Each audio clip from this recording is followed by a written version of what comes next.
So on number 15, we always start out with the first question, what makes the bottom 0?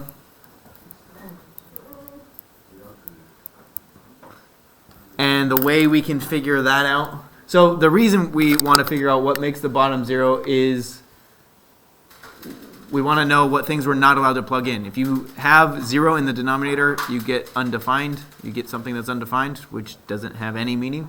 So first we have to figure out what makes the bottom 0 and then exclude that value for part of our answer. So we're going to write a restriction. So what makes the bottom 0? You can set the bottom equal to 0 and solve. If there were more pieces, you just set each piece equal to 0. But that would be this x minus 6 equal to 0 plus 6 plus 6. U equals 6. So whatever makes, or 6 is the value of u that makes the bottom equal to 0. So at the very end, I'm going to say, make sure that u does not equal 6. That is my restriction. My second step is to factor the top and bottom if possible. Factor top and bottom. And in this case, I can't do anything to the bottom.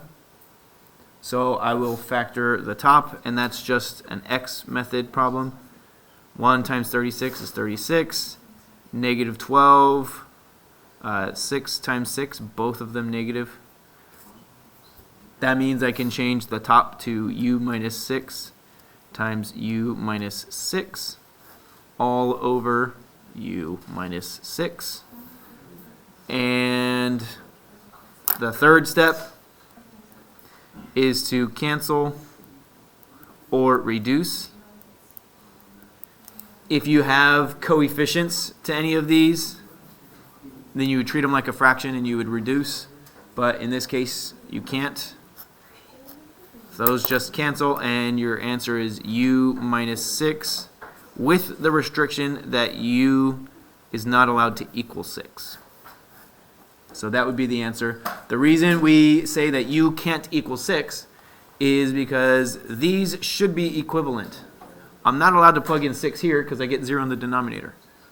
So even though it works here, I can have 0 in the numerator, but even though it works, to make it exactly the same as this, I should have the same restrictions. I can't plug in 6 here, so that means I can't plug in 6 here. There is no value for this expression when u equals 6. That's all for number 15. Maybe I'll do another one.